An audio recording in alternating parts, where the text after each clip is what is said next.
Hello दोस्तों, नमस्कार। मेरा नाम है आकाश और आप लोगों का बहुत बहुत स्वागत है कहानी क्राइम की चैनल पर। उम्मीद करता हूँ कि आप लोग बहुत अच्छे होंगे। इस दुनिया में बहुत से सीरियल किलर हुए हैं जिन्होंने बहुत से हीनियस क्राइम किए हैं, जिन्होंने बिना सोचे समझे कई बेगुनाह लोगों का बड़ी ही बेरहमी से कत्ल कर दिया। आज की कहानी भी एक ऐसे ही सिरफिरे सीरियल किलर की है जिसने न सिर्फ आदमी और औरतों को मौत के घाट उतारा, बल्कि बच्चे और यहाँ तक कि दूध पीते बच्चों तक को नहीं छोड़ा। बदकिस्मती से ये सीरियल किलर कहीं और का नहीं बल्कि हमारे देश भारत का ही है, जिसने 1960 के दशक में पूरे बम्बई शहर में दहशत फैला दी थी। बॉम्बे या आज का मुंबई एक ऐसा शहर जो कभी सोता नहीं है, मगर उन दिनों इस सीरियल किलर का आतंक ऐसा फैला कि सूरज ढलते ही पूरी बम्बई में सन्नाटा फैल जाता था। आज की कहानी थोड़ी लंबी भी है, पर मुझे उम्मीद है कि अगर आप ये कहानी लास्ट तक सुनेंगे तो आपको ऐसा नहीं लगेगा कि मैंने आपका वक्त बर्बाद कर दिया। तो कहानी शुरू होती है साल 1968 से। जुलाई 1968 में बॉम्बे पुलिस को बोरीवली के पास पोईसर इलाके में एक मर्डर की जानकारी मिलती है। जब पुलिस स्पॉट पर पहुंचती है तो देखती है कि वहां एक झोपड़ी के बाहर एक आदमी की लाश पड़ी है और उसके सर पर बहुत ही बुरी तरह वार किया गया है। देखने से लग रहा था जैसे किसी नुकीली और मजबूत हथियार से हमला किया गया हो। उस झोपड़ी में एक औरत और एक बच्चा भी था। जब औरत से बयान लिया गया कि क्या उसने किसी को देखा तो उसने बताया कि रात को अंधेरा होने की वजह से वो कुछ देख नहीं पाई। इसके बाद पुलिस ने खाना पूर्ति के लिए केस तो दर्ज कर लिया, मगर जांच ढंग से नहीं की। पुलिस को लगा कि शायद किसी आपसी रंजिश की वजह से ये कत्ल हुआ होगा। मगर थोड़ी देर बाद ही पुलिस को पता चलता है कि वहां से कुछ किलोमीटर आगे मलाड की तरफ उसी रात एक और कत्ल हुआ है। यहाँ भी झोपड़ी के बाहर सो रहे एक शख्स के सर पर बुरी तरह हमला किया गया था। पुलिस यहाँ भी पहुंची, बयान दर्ज किया और निकल गई। इन दोनों मर्डर के बीच कुछ कनेक्शन हो सकता है, ये सोचा तक नहीं। इसके लगभग 6 से 7 दिन बाद मलाड में ही वेस्टर्न एक्सप्रेस हाईवे की तरफ एक झोपड़ी में सो रहे पति पत्नी और यहाँ तक कि उसके 2 महीने के बच्चे तक का मर्डर हो जाता है। जब पुलिस वहां पहुंची तो वो भी इस मौत के मंजर को देखकर दंग रह गई। यहाँ भी कातिल ने तीनों के सर पर किसी मजबूत नुकीली चीज से हमला किया था। मगर एक चीज जो यहाँ अच्छी हुई वो ये कि मर्डर के बाद कातिल अपना हथियार और छाता वहीं पर छोड़ गया था। पुलिस को वहां से एक लोहे की मोटी रॉड मिलती है जो आगे से नुकीली और मुड़ी हुई थी। इसके बाद पुलिस हरकत में आती है और अब पुलिस को 1 हफ्ते पहले हुए वो 2 मर्डर भी याद आते हैं जिसमें बिल्कुल इसी तरह सर पर वार करके कत्ल किया गया था। और अब पहली बार पुलिस को लगता है कि ये सभी मर्डर एक दूसरे से जुड़े हुए हैं। उसके बाद पुलिस उस हथियार और छाते को फिंगरप्रिंट की जांच के लिए भेजती है ताकि कोई सुराग मिल सके। मगर पुलिस को कोई फिंगरप्रिंट नहीं मिलता क्योंकि उन दिनों बॉम्बे में काफ़ी बारिश हो रही थी और ये हथियार और छाता दोनों झोपड़ी के बाहर मिले थे, तो बारिश के पानी ने सभी उंगलियों के निशान मिटा दिए थे। इधर एक ही परिवार के 3 लोगों के मर्डर ने पूरे इलाके में दहशत फैला दी, जिसकी वजह से पुलिस के ऊपर भी काफ़ी प्रेशर आया। अब बॉम्बे पुलिस ने कातिल को ढूंढना शुरू किया, मगर कोई फायदा नहीं हुआ और इस घटना के 4-5 दिन बाद ही कांदिवली के हनुमान नगर इलाके में ठीक उसी तरह रात के समय एक स्कूल टीचर का कत्ल हो जाता है। इसके बाद एक एक करके कई कत्ल हुए, मगर पुलिस को कातिल का कोई सुराग नहीं मिला। अब तक जितने भी कत्ल हुए थे उन सभी में 3 बातें कॉमन थी। पहला कि सभी का मर्डर रात को 1 बजे से 4 बजे के बीच हुआ था। जितनी भी लाशें मिली उनमें से किसी का भी मर्डर दिन के वक्त नहीं हुआ था। दूसरा कि सभी को मारने का तरीका एक जैसा था, सभी के सर पर उस नुकीले हथियार से हमला किया गया था। और तीसरा कि सभी मरने वाले गरीब और झोपड़पट्टी में रहने वाले थे, जिसका मतलब था कि इन सब हत्याओं के पीछे किसी सीरियल किलर का हाथ है। इन सभी घटनाओं की वजह से पूरे बॉम्बे में इतना आतंक फैल गया कि शाम होते ही सभी दुकानें, पार्क, रेस्टोरेंट और सभी तरह के मार्केट बंद होने लगे। कभी न रुकने वाली बम्बई में भी शाम ढलते ही सन्नाटा फैल जाता था। अंधेरा होते ही लोग अपने घर की खिड़कियां, शीशे, दरवाजे सब बंद कर लेते। लोगों ने घरों के बाहर या फिर बालकनी में भी सोना बंद कर दिया था। कई लोगों ने अपने परिवार की रक्षा करने की जिम्मेदारी खुद ही उठाई और शाम होते ही घर के सारे मर्द लाठी और डंडा लेकर पूरी रात ग्रुप में घूमते। मगर इसकी वजह से एक गड़बड़ ये हुई कि जब भी इन लोगों को कोई अकेला भिखारी उस इलाके में घूमता नजर आता और उस पर थोड़ा सा भी शक होता तो वो उसकी पिटाई कर देते, जिसकी वजह से कई बेगुनाह लोग मरते मरते बचे। कई बार तो पुलिस को बीच में आना पड़ता भीड़ को रोकने के लिए। मगर इन सब के बाद भी कोई फायदा नहीं हुआ और एक के बाद एक कत्ल होते रहे। ना तो किसी ने कातिल को आते देखा और ना ही जाते। वो चुपचाप अंधेरे में आता, अपना शिकार करता और निकल जाता। इसी बीच लोगों में ये तक हवा फैल गया कि ये कोई आम इंसान नहीं है बल्कि कोई मायावी आदमी है जो लोगों को मारने के बाद किसी तोते या बिल्ली का रूप लेकर गायब हो जाता है। इसलिए ना तो कोई इसे आते हुए देखता है और ना ही जाते हुए। पुलिस की नाकामी ने भी इन सब अफवाहों को जोर दिया और लोग बाग ये सब बातें बनाने लगे। उस वक्त बॉम्बे पुलिस के जो कमिश्नर थे उनका नाम था ES मोदक। उनके ऊपर भी इस केस को सॉल्व करने का बहुत प्रेशर था। जब लोकल पुलिस इन हत्याओं को रोकने में नाकाम रही तो कमिश्नर मोदक ने यह केस CID को दे दिया और CID की एक स्पेशल टीम बनाई गई जिसको लीड कर रहे थे DCP रमाकांत कुलकर्णी। DCP रमाकांत कुलकर्णी को अगस्त 1968 में ही क्राइम ब्रांच का हेड बनाया गया था और वो उस वक्त क्राइम ब्रांच के सबसे यंग DCP थे। हालांकि जब रमाकांत कुलकर्णी को यह केस दिया गया तो क्राइम ब्रांच के कई ऑफिसर ने इसका विरोध किया कि इतना सेंसिटिव केस उन्हें नहीं देना चाहिए क्योंकि उन्होंने अभी अभी CID को ज्वाइन किया है और उनके पास इतना एक्सपीरियंस भी नहीं है। मगर इन सब विरोधों के बाद भी ये केस उन्हें ही दिया गया। खैर, इसके बाद रमाकांत कुलकर्णी ने अपने अंडर पुलिस की एक बहुत बड़ी टीम बनाई और अब लगभग 2000 पुलिस वाले उस कातिल को पकड़ने के लिए 24 घंटे उन इलाकों में गश्त करने लगे। मगर कोई फायदा नहीं हुआ। पुलिस को अभी तक कोई सुराग नहीं मिला था। इसी बीच इस टीम के एक इंस्पेक्टर जिनका नाम था विनायक राव वकाटकर, उन्होंने रमाकांत कुलकर्णी को बताया कि आज से ठीक 2 साल पहले 1965 से 1966 के बीच भी कुछ इसी तरह की सीरियल किलिंग की घटना हुई थी। उस वक्त ये सभी घटनाएं बॉम्बे के बाहरी इलाके में ईस्टर्न एक्सप्रेस हाईवे की तरफ म्युनिसिपालिटी की पानी के पाइपलाइन के सहारे बनी झुग्गी झोपड़ी में रहने वाले गरीब लोगों के साथ घटी थी। उस दौरान भी 19 लोगों पर सोते हुए ही हमला किया गया था, जिनमें से 9 लोगों की मौत हो गई थी। उस वक्त भी कातिल ने किसी मजबूत नोकीली चीज से ही लोगों के सर पर वार किया था। तो 1965-66 में जो हमले हुए और अभी जो हमले हो रहे हैं, दोनों का मोडस ऑपरेंडी एक जैसा ही है। उस वक्त inspector Vinayak Rao Vakatkar Mulund police station के इंचार्ज थे। जब उन्हें इन घटनाओं की जानकारी मिली तो उन इलाकों में 24 घंटे पेट्रोलिंग होने लगी। एक रात जब इंस्पेक्टर वकाटकर अपनी टीम के साथ उस इलाके में गश्त लगा रहे थे तो उन्होंने देखा कि एक लंबा चौड़ा संदिग्ध आदमी बिना किसी डर के उस इलाके में खुलेआम घूम रहा है, जबकि अंधेरा होते ही उस वक्त भी सभी अपने घरों में घुस जाते थे। तो इंस्पेक्टर वकाटकर को उस पर शक हुआ। वो उसके पास गए और उसका नाम पूछा तो उसने अपना नाम रामन राघव बताया। उसके बाद उन्होंने उसकी तलाशी ली तो उसकी जेब से एक डायरी मिली जिसमें 2 शब्द लिखे थे, खत्म और खल्लास। अब इंस्पेक्टर वकाटकर का शक और बढ़ा तो वो उसे अपने साथ पुलिस स्टेशन ले गए। पुलिस स्टेशन पहुंचने पर इंस्पेक्टर वकाटकर ने जब इसकी हिस्ट्री खंगाली तो पता चला कि इसके और भी कई नाम हैं, जैसे सिंधी दलवाई, तलवाई, अन्ना, तंबी और वेल्लुस्वामी।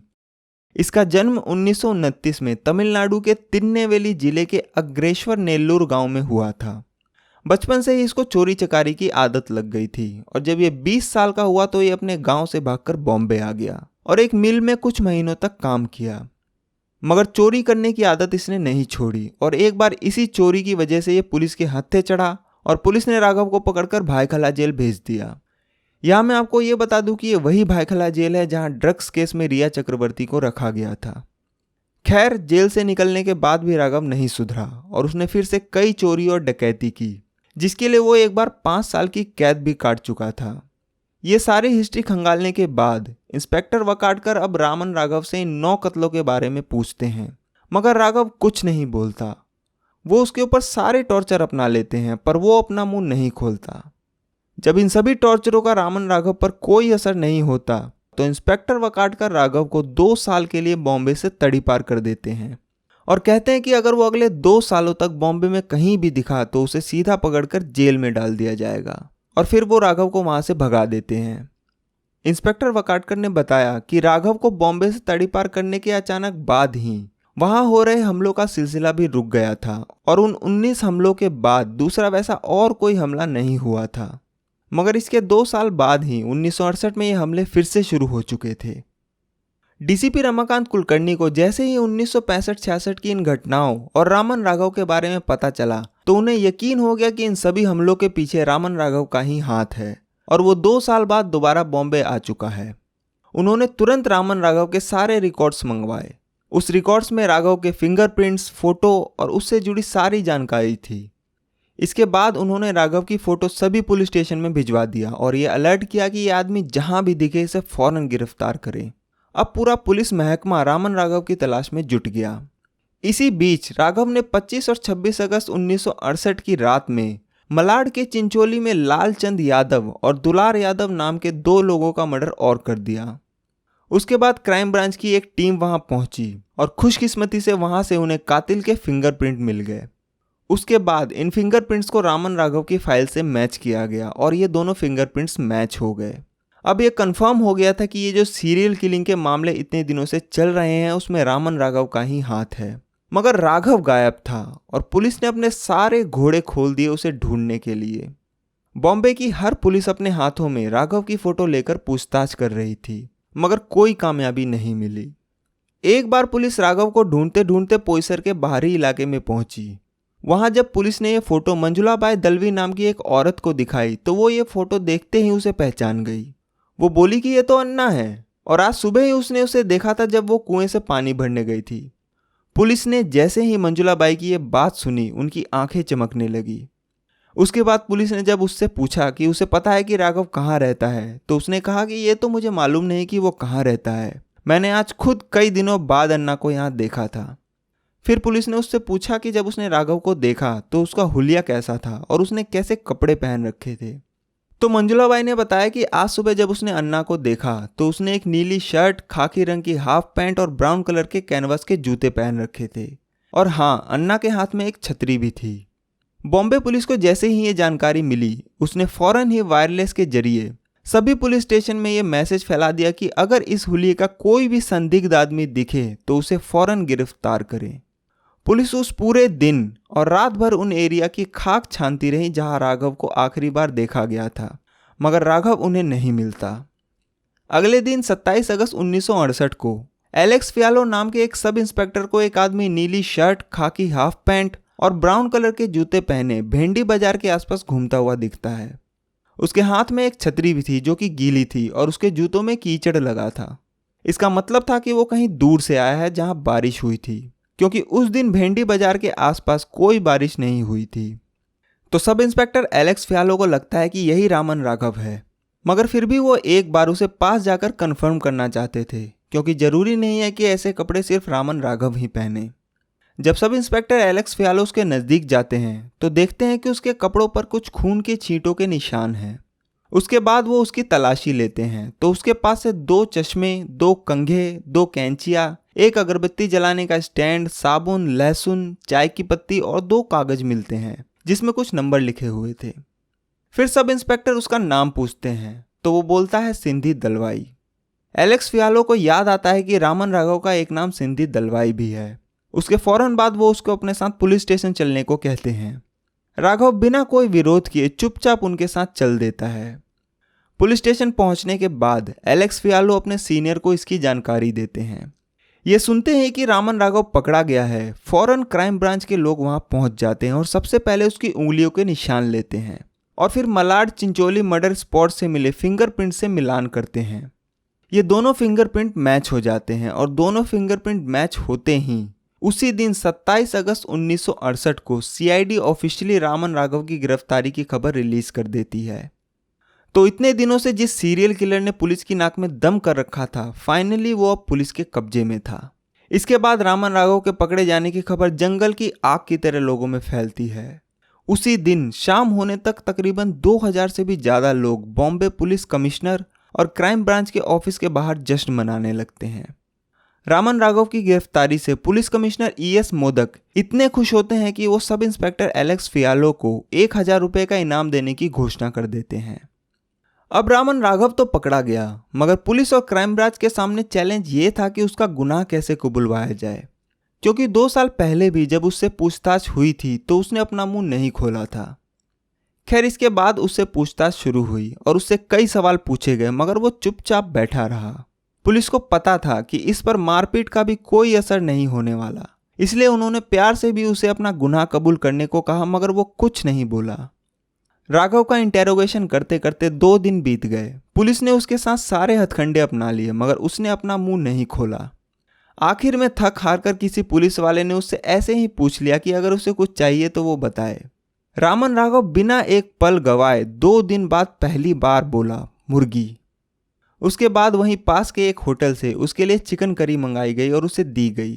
राघव ने प्लेट चाट चाट कर चिकन खाया और कुछ मिनटों में ही सारा खत्म कर दिया।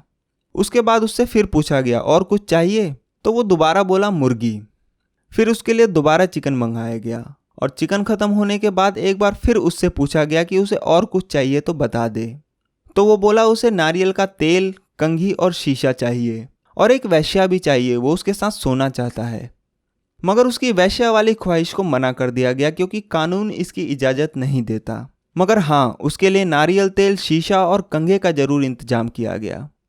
उसके बाद उसने वो नारियल तेल अपने बालों में लगाया और फिर उस तेल से पूरे शरीर की मालिश की और उस तेल की खुशबू की तारीफ भी की। इसके बाद उसने कंघे से अपने बाल बनाए और शीशे में बहुत देर तक खुद को एक हल्की सी मुस्कुराहट के साथ देखता रहा। थोड़ी देर बाद वो पुलिस की तरफ मुड़ा और बोला कि अब पूछो जो भी आपको मुझसे पूछना है। उसके बाद पुलिस ने शहर में हो रहे मर्डर के बारे में पूछा तो राघव बोला, ठीक है, मैं आपको सब कुछ बताता हूँ। और रामन राघव ने अपनी कहानी शुरू की। वो बोला कि 2 साल पहले 1966 में जब उसे बॉम्बे से तड़ी पार किया गया था तो वो वहां से पुणे की तरफ चला गया और वडगांव, देहू और तलेगांव नाम की जगहों पर चोरी चकारी का काम शुरू कर दिया। तलेगांव में एक बार वो एक चाय की दुकान पर गया और उसने वहां एक कड़क प्योर दूध की चाय बनाने को कहा, मगर चाय वाले ने उसकी चाय में दूध कम और पानी ज़्यादा डाल दिया। इस बात पे उसे बहुत गुस्सा आया और उसी वक्त उसने उस चाय वाले का मर्डर करने का फैसला कर लिया। शाम को जब चाय वाला दुकान बंद करके अपने घर जाने लगा तो वो भी उसका पीछा करने लगा। मगर इसी बीच वहां पुलिस आ गई और पुलिस ने उसे एक चोरी के केस में पकड़ लिया और फिर 1.5 साल के लिए वडगांव जेल भेज दिया। राघव ने बताया कि जब वो 1.5 साल बाद जेल से बाहर आया तो वो वहां से ट्रेन पकड़कर कर्जत, महाराष्ट्र आ गया और फिर कुछ दिन कर्जत में बिताने के बाद वो जुलाई 1968 में बोरीवली, बॉम्बे पहुंचा। इसके बाद उसने वहां पर अगले कुछ दिनों तक कई छोटी मोटी चोरी की। एक दिन जब वो दहीसर पुल के पास से गुजर रहा था तो उसे हार्डवेयर की दुकान के सामने एक मोटरसाइकिल का हैंडल पड़ा हुआ मिला। वो उसे उठाता है और जोगेश्वरी में एक लोहार के पास लेकर जाता है और कहता है कि उसे इस लोहे की रॉड को सीधा करके आगे से थोड़ा मोड़ के हुक जैसा और नोकीला करवाना है। वो जैसा बोलता है लोहार उसे वैसा ही बना देता है। फिर वो अपना हथियार लेकर वहां से चल देता है। उसके 1-2 दिन बाद एक रात जब वो पोईसर में घूम रहा था तो उसने देखा कि एक झोपड़ी के अंदर एक औरत और उसका बच्चा सो रहा था और एक आदमी झोपड़ी के बाहर सो रहा था और चारों तरफ बिल्कुल अंधेरा था। फिर वो उस आदमी के पास गया और उसके सर पर अपने हथियार से एक जोरदार वार किया। वो आदमी दर्द से चिल्लाने लगा तो उसने उसके सर पर फिर से वार किया और तब तक वार करता रहा जब तक उसकी मौत नहीं हो गई। मगर इतने में घर के अंदर सो रही औरत जाग गई और ये देखकर वो चिल्लाने लगी तो वो वहां से भाग गया। भागते भागते वो वहां से मलाड की तरफ पहुंचा। उस वक्त रात के करीब 3 बज रहे थे। मलाड में एक झोपड़ी के बाहर खाट पर उसे एक आदमी सोता हुआ मिला। उसके बाद वो उसके करीब गया और उसने उस सोते हुए आदमी के सर पर अपने हथियार से एक के बाद एक कई वार किए। उस आदमी की वहीं मौत हो गई। जब उस आदमी की मौत हो गई तो उसने उसकी घड़ी उतारकर खुद पहन ली। फिर वहां से उसने एक टॉर्च, एक छाता, कुछ मूंगफली और एक झोला उठाया और मलाड के जंगलों की तरफ भाग गया। उस झोले में से उसे कुल 262 रुपये मिले थे। राघव ने बताया कि इसके कुछ दिनों बाद जब वो एक रात मलाड के वेस्टर्न एक्सप्रेस हाईवे की तरफ से गुजर रहा था तो उसे एक सुनसान जगह पर एक झोपड़ी दिखी। वो पीछे की तरफ से झोपड़ी के ऊपर चढ़ गया और ऊपर से झोपड़ी के अंदर झांकने लगा। उसने देखा कि अंदर एक औरत अपने बच्चे को दूध पिला रही थी। उस औरत ने एक सोने का मंगलसूत्र पहन रखा था। उसका दिल उस सोने के मंगलसूत्र पर आ गया तो वो वहीं रुककर उस औरत के सोने का इंतजार करने लगा। मगर वो औरत सुबह 4 बजे तक सोई ही नहीं तो वो वहां से वापस चला गया। फिर वो अगली 4 रातों तक उस झोपड़ी का चक्कर लगाता रहा मगर वो औरत हमेशा उसे जागती हुई मिलती। 5वें दिन काफी बारिश हो रही थी मगर फिर भी वो छाता लेकर वहां पहुंचा तो उसने देखा कि वो औरत सो रही है और उसी के बगल में उसका पति भी दूसरी खाट पर सो रहा था। उसके बाद उसने अपनी जेब से चाकू निकाला और उस रस्सी को काट दिया जिससे झोपड़ी का गेट बंद किया गया था। फिर वो उस झोपड़ी के अंदर दाखिल हुआ और अपने उस नुकीले हुक जैसे हथियार से उस आदमी के सर पर कई वार किए और उस आदमी ने तुरंत दम तोड़ दिया। फिर उसने उस औरत के सर पर हमला किया और उसकी भी मौत हो गई। इतने में उसका 2 महीने का बच्चा भी उठ गया और जोर जोर से रोने लगा तो उसने उस बच्चे को भी नहीं छोड़ा और अपने हथियार से उसे भी मौत के घाट उतार दिया। फिर वो झोपड़ी के बाहर आया और इधर उधर नजर मारी कि कोई देख तो नहीं रहा, और अपना हथियार और छाता वहीं झोपड़ी के बाहर रख दिया और फिर वापस अंदर गया। फिर उसने उस औरत का मंगलसूत्र उतार कर अपनी जेब में रख लिया। उसके बाद उसकी नीयत खराब हो गई और वो उस मरी हुई औरत के बगल में लेट गया और उसके कपड़े उतारने लगा। मगर इतने में एक बूढ़ी सी औरत वहां आ गई और चिल्लाने लगी। उसे देखकर वो अपना हथियार और छाता वहीं छोड़कर भाग गया। अगले दिन वो अपना हथियार और छाता लेने वहां वापस गया, मगर उसे वहां कुछ नहीं मिला, क्योंकि पुलिस ने उसका हथियार और छाता फिंगरप्रिंट कलेक्ट करने के लिए भेज दिया था। बाद में जब उसने उस सोने के मंगलसूत्र को बेचने की कोशिश की तो पता चला कि वो सोने का नहीं बल्कि आर्टिफिशियल था। फिर राघव ने बताया कि इसके बाद वो चिंचोली मलाड में अपने एक पुराने दोस्त माइकल के पास गया और उससे बोला कि उसे एक झोपड़ी बनानी है और जमीन खोदने के लिए उसे एक लोहे का लंबा सरिया चाहिए। माइकल ने उसे लगभग 4 फुट की एक लोहे की रॉड दी और बोला कि जब काम हो जाए तो वापस कर देना। फिर वो उस रॉड को लेकर वहां से निकल गया। इसके 3-4 दिन बाद वो एक रात कांदीवली के हनुमान नगर इलाके में पहुंचा तो उसने देखा कि एक झोपड़ी के अंदर एक अकेला आदमी सो रहा था। उस दिन वो वहां से वापस चला गया, मगर अगले दिन वो फिर वापस आया और उस झोपड़ी के बाहर से एक छोटी सुरंग बनाकर झोपड़ी के अंदर दाखिल हो गया। उसके बाद उसने अपनी रॉड से उस सोते हुए आदमी के सर पर 4-5 हमले किए और उसकी मौत हो गई। इसके बाद उसने उस मरे हुए आदमी की घड़ी उतार के रख ली। उसकी जेब में 3-4 पेन थे, उसे भी ले लिया। फिर उसे वहां से 1-1 रुपए के 5 नोट मिले। वो पैसे लेने के बाद उसने वहां से डालडा घी, गेहूं का आटा और एक स्टोव उठाया और वहां से भाग गया। बाद में उसने वो घड़ी 30 रुपए में एक दुकान पर बेच दी। इसके बाद वो जोगेश्वरी में उसी लोहार के पास गया जहां वो पहले गया था, और वो रॉड जो उसने अपने दोस्त माइकल से लिया था उस रॉड का भी पहले जैसा ही हथियार बनवा लिया। इसके 3-4 दिन बाद वो बोरीवली की तरफ गया। वहां भी एक आदमी उसे झोपड़ी के अंदर अकेला सोता हुआ मिला, तो वो उस झोपड़ी में घुसा और अपने नए हथियार से उसके सर पर कई वार किए और उसकी भी मौत हो गई। इसके बाद उसने उस मरे हुए आदमी की जेब से बीड़ी और माचिस निकालकर अपनी जेब में रख लिया और झोपड़ी में जो थोड़ा बहुत खाना बना हुआ था उसने वो खाना खाया और फिर वहां से निकल गया। थोड़ी दूर जाने के बाद उसने देखा कि एक झोपड़ी में एक अकेली औरत अपने 2 बच्चों के साथ सो रही थी। वो उस झोपड़ी में घुसा और अपने हथियार से उस औरत पर 2-3 हमले किए और औरत ने दम तोड़ दिया। उस औरत ने एक चादर ओढ़ रखी थी। राघव बोला कि जब उसने वो चादर उसके ऊपर से हटाया तो देखा कि वो औरत बिना कपड़ों के सो रही थी। ये देखकर उसके अंदर का हैवान फिर से जाग गया और उसने उस मुर्दा औरत के साथ कई बार बलात्कार किया। जब उसका मन भर गया तो वो वहां से उठा और झोपड़ी में जो भी खाना था उसे खाया और वहीं पर रखी चाय पत्ती को लेकर वहां से भाग गया। अपने कबूलनामे में उसने ऐसे ही कई और कत्लों के बारे में बताया।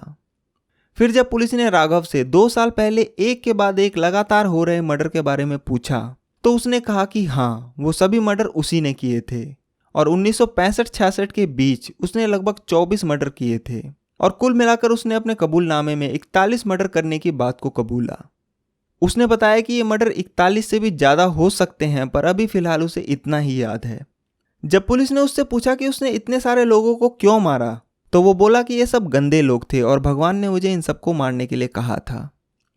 अब पुलिस को उसका कबूलनामा तो मिल गया, मगर अब जरूरी था उसका हथियार, क्योंकि कोर्ट में उसे गुनहगार साबित करने के लिए कत्ल में इस्तेमाल हुए हथियार का बहुत बड़ा रोल होता है। तो जब पुलिस ने रामन राघव से पूछा कि जिस हथियार से उसने सबका मर्डर किया वो कहाँ है, तो वो पुलिस को अपने साथ आरे रोड के जंगल में ले गया और वहां एक झाड़ी से अपने हथियार निकाल कर दिए, जिसमें उसका वो लोहे का नोकीला हथियार और चाकू था। उसके बाद पुलिस ने जोगेश्वरी के उस लोहार का भी बयान दर्ज किया जहां राघव ने अपना हथियार बनवाया था, और फिर राघव के दोस्त माइकल का भी बयान लिया और एक मजबूत केस बनाया।